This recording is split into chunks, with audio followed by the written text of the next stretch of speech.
Have you ever wondered the reason why you hate yourself so much? And the reason might be because you have addictions.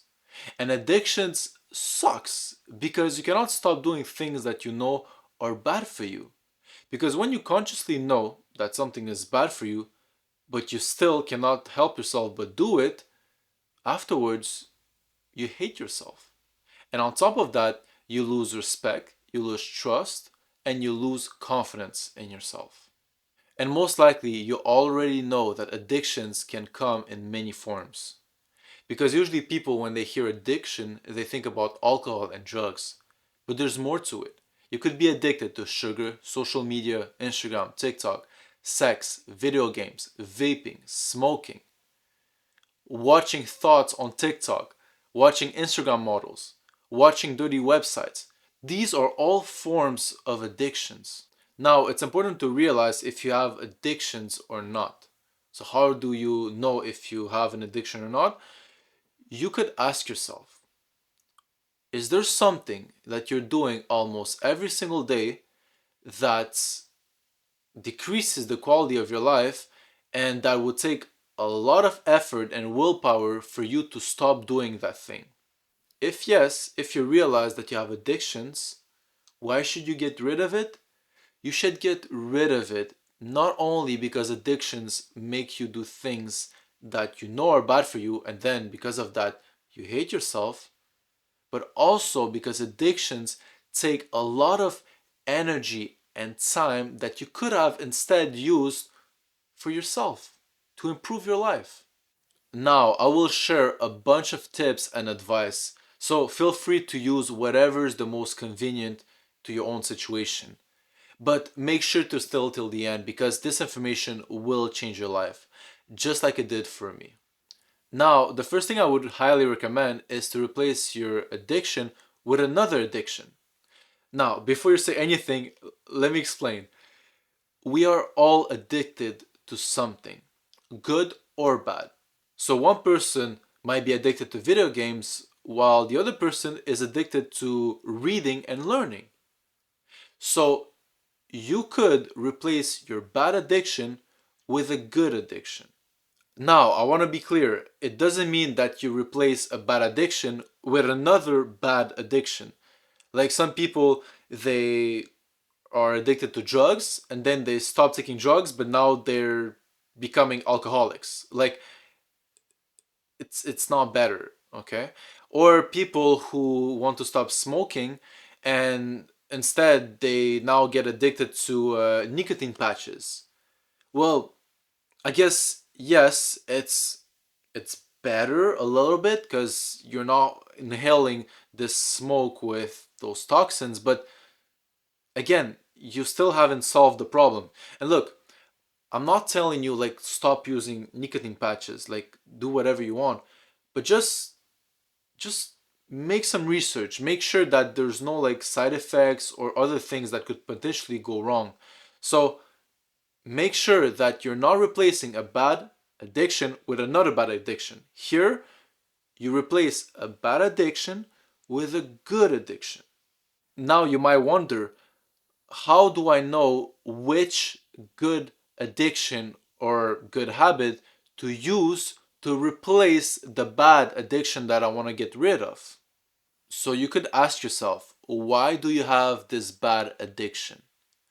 What is the need that you're trying to solve by using this bad addiction? And once you find the need, the why, then you can find a new way to solve this need or problem. But now, instead of using a bad addiction, you're using a good addiction to solve it. So let's see how you can apply this in real life. So, for example, you're trying to stop smoking. What you could do is just ask yourself, what happens right before I take a cigarette? How do I feel? What are the patterns that lead me to smoking? And then you realize that, oh, every time you're about to smoke, you were stressed, you were feeling anxious. So now you realize that the problem is stress. And that triggers you to trying to solve this stress, this problem, and you do so by smoking, which is the bad addiction. It's the solution that you found to solve the problem. Now, what if we change the solution? So it's the same problem. You're feeling stressed. But now, instead, you deal with that stress by working out, going for a run, taking a cold shower, taking deep breaths. So, technically, if every time you're stressed, you do push ups, well, technically, you're addicted to push ups. But it's a good addiction, it's beneficial to you. Unlike smoking, which is again a solution to stress, but it deteriorates your health. So it's the same problem, stress, but there's different solutions. One solution has negative effects on your life, smoking, or you have another solution which has positive effects on your life, working out. So you might not be able to control the problem. It's hard to control if, for example, you're stressed, but you can always control how you react to it, what you use to solve this problem. So make sure that the solution you use is always the one that is beneficial to you. Before I go to the next point, I just want to make sure that we're on the same page. When I'm talking about addictions and habit, I treat them as the same. So we have good habit and good addictions. They go together. And then we have bad habits and bad addictions. They go together. So I use the terms interchangeably, right? Because sometimes the habit is the addiction. So I just want to make sure we're on the same page. Now, moving on. The other reason why you would want to replace a bad habit with a good habit is because if, for example, you get rid of the bad habit and you don't replace it with anything else, now you have free time. And what will most likely happen is you will develop a new bad addiction. So you don't want that. You don't want to develop a new bad addictions because it happens, right? You know, when people stop playing video games, which is amazing, right? They stop playing video games, they stop the bad addiction, they stop the bad habit of playing video games. But now they have free time, they don't replace it with anything productive, so now they just waste their time on Netflix. Okay? So just it's important to replace the bad habit with a good habit. Now, I believe that there's two levels to stopping any addiction. The first level that you might be in is to clean up your environment so that it's easier for you to overcome your addiction. You purposely make it hard for yourself to indulge in this bad habit. You put obstacle between you and your addiction. Example, you're trying to stop eating sugar. What you could do is just clean up your environment. What I mean by that is take all the things that are sweet and just throw it in the garbage or just give it to like homeless people, right? What this will do for you is it'll be easier to not eat sugar because you're not seeing it. You don't see 24/7 sugar on the kitchen table. So if you don't see it, you'll be more likely to stay away from sugar and not think about it. You're not going to be tempted.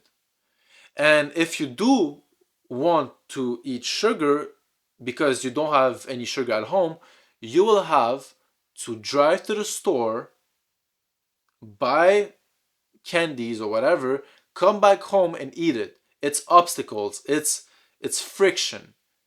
Because if it's just laying on your kitchen table, it's easy, right? It's easy to indulge in this addiction. You're just gonna grab the candy bar and eat it. But if you have to drive to the store to eat a candy bar, you'll most likely be like, oh, I'm too lazy to drive to the store. I'm just not gonna eat any sugar today.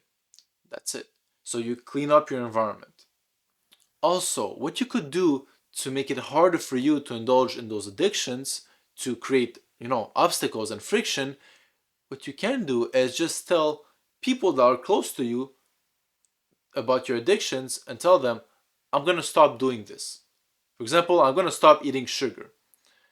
If you tell a bunch of people around you that you love and care about, you tell them, I'm going to stop eating sugar, and then if you do eat sugar afterwards, that means you're a hypocrite. Other people will lose respect for you. And you don't want that. So every time you're gonna be about to indulge in these bad addictions, you will think twice. You're gonna be like, okay, if I indulge in this bad addiction, other people will notice and they will lose respect for me because I told them that I'm gonna stop doing this thing. So you will always think twice. Once you tell other people that you're not gonna do a certain thing, you will try to live up to your standards and keep your word. Because if you don't keep your word and you indulge in your addiction, that means you're a liar. You're a hypocrite. And you don't want that. So, you see, you're purposely making it harder for you to indulge in this bad addiction. And look, talking about accountability and telling other people, what I'm doing right now is I'm talking to you, directly to you, okay? And if I'm telling you that it's important to get rid of your bad addictions, but then once I finish recording the video, I don't get rid of my bad habits, well, that means I'm a hypocrite. So you are, without even knowing, you are keeping me accountable. If I'm telling you something, that means I have to do it too. So you are keeping me accountable. So do the same thing. Find other people that will keep you accountable. So it's easier for you to get rid of your bad addiction. However, there's a problem with level 1. Even if you get rid of all the negative factors that could influence you in your environment, since we live in a world where degeneracy is everywhere, is normalized, and is accessible easily, well, you cannot escape it. It's everywhere. You're not going to be able to control your environment all the time. You will get exposed because you cannot just stay in your house 24 hours, okay? You will have to get out in the world, but there's so much degeneracy that you will get exposed to it and you have to be prepared for it. Again, coming back to the sugar example, you stopped eating sugar because you cleaned up your environment. But then you have to go to work or school, and at work or school, your friends offer you free donuts. And because you see them, now you crave them and you eat them. Or you go to the supermarket and you buy your healthy food just like always, and then you wait in line to pay at the cashier, but then you look right next to you and there's a bunch of chocolate bars on display. And you see it, you crave it, you buy it, and you eat it. So you cannot always control your environment. This is why level 2 is about willpower. So level 2 means using your willpower. It's when the thing that you really want to do is right in front of you, but you still don't do it because you know it's bad for you. And once you're at the level 2, it doesn't matter. It doesn't matter if your environment is full of degeneracy. You will do what is right for you because you have willpower. You become invincible. So, how do you get to level 2? You have to train your willpower. How? You take your addiction and you put it right in front of you so you can see it, right? Right in front of you. And you don't indulge in it. And I know it's risky because you might fall back into your addiction. But if you're able to go through this and control yourself and use willpower to not indulge in this addiction that is right in front of you, well, the addiction will have no more power over you. You will be free. And it's the greatest feelings in the world. Look, I know it might be a little hard to follow, so that's why I'm using a lot of examples. I want to make sure that you can understand how to apply everything I say into your own life. So those two levels how it translates to, for example, if you want to stop eating sugar, how it translates is okay, you're at level one, you have cleaned up your environment, so you don't see any sugar, so you eat clean at home. But then you go to work and your friends at work give you free donuts. And you see the donuts and you crave them, so you eat them. But then you're like, damn, I know it's bad for me. I don't want to eat those donuts. So you tell yourself, okay, I gotta go to level two. I have to train my willpower. So you get back home. On the way home, you buy donuts. Donuts are your favorite snack. Like it's the thing that just makes you melt, right? You love donuts. It's your favorite dessert. You buy donuts, you put the donuts right in front of you. You stare the donut in its eyes. You stare the donut into its soul, and you look at him and you tell him, I'm not gonna eat you. Okay? This is willpower. You buy your favorite snack, your addiction, what you really love, you put it in front of you and you stare at it, but you don't indulge in it. You don't eat the donut. That's level two. When you have the addiction right in front of you, it's easily accessible to you, but you decide to not indulge in it. This is level two. This is where you should get at. Because level one, it's good. It's good. But level one, the problem is you're influenced by your environment. While your environment is clean and you don't have the addiction around you, you're good. But when the addiction is introduced into your environment, if you don't have willpower, if you're not at level two, you will indulge in the addiction. So to summarize, level one, when you clean up your environment, it gives you the confidence that you can go for long periods of time without indulging in your addiction. And then, because of level two, because of willpower, it gives you the confidence that even though you're exposed to your addiction and to degeneracy, you are able to withstand it and just not indulge in bad behavior.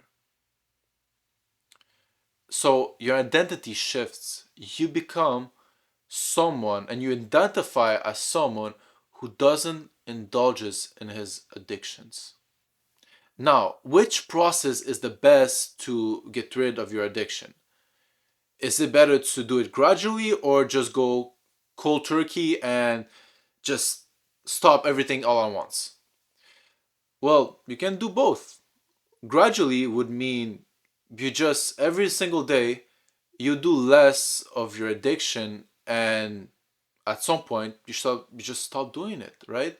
Like if you smoke 3 cigarettes per day, the next day you smoke two, then the next day you smoke one, and then the next day you just don't smoke. And this is just a basic example, right? But it applies to everything, to eating sugar, to video games. If you're always playing 3 hours of video games every single day, then the next day play two and a half. Then the day after that, only play 2 hours until you get to the day where you're just not playing video games. So this is the gradual process, which works, okay?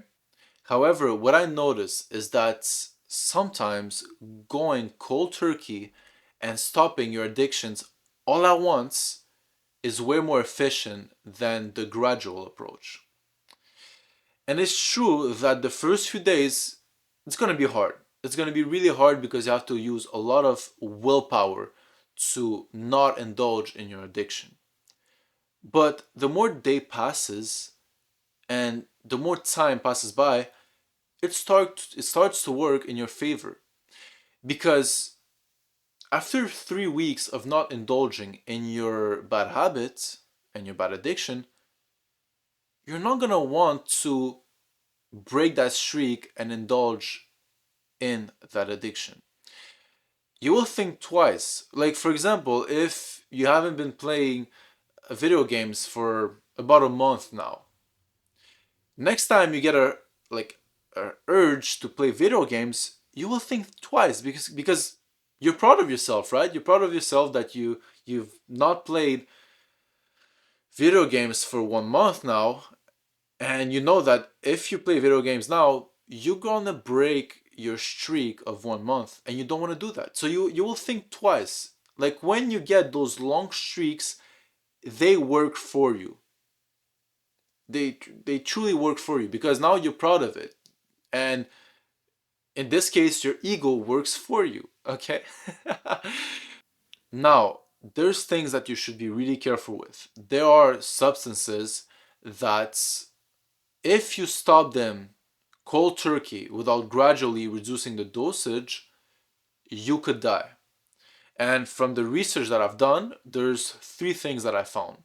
It's the first one is opioids, benzodiazepines, and alcohol. However, for alcohol, look, it doesn't mean having a glass of wine every single day. No, no. For alcohol, if you stop it cold turkey, you could die only if you're actually an alcoholic, right? You're drinking, what that means is you're drinking huge amount of alcohol every single day for a long period of time. So you're probably not at that point of alcoholism where you could die from just stopping alcohol all at once. So, like, I don't think it's something you should be worried of. But if you are worried, if you're at this point when you're drinking so much alcohol that you're thinking that if you stop it, you might die, just make some research, right? Just be careful and make some research. But if you're watching this video, I don't think you're at that point of alcoholism that you could die from stopping alcohol. Okay? So it's just something, just be careful, right? Just make your own research. So opioids, benzodiazepines, I don't know how to pronounce this, okay? And alcohol. Finally, the last factor that I want to discuss with you is if you have a long streak and you break it, do not get discouraged. Example, if you were able to not eat sugar for 3 days and then you eat sugar, don't get discouraged. Don't tell yourself that you're a loser and that now it doesn't matter and be like, oh well, I broke my streak, I don't feel good, so I'm just gonna eat more sugar. And now you go for another week of just eating sugar every single day. Instead, what you could do is, okay, just tell yourself, right? Okay, I broke my 3 day streak and it doesn't matter, right? It doesn't matter because I'm proud. I'm proud that I did 3 days. And now let's aim for 4 days. And you get right back into another streak. So you're being positive about it.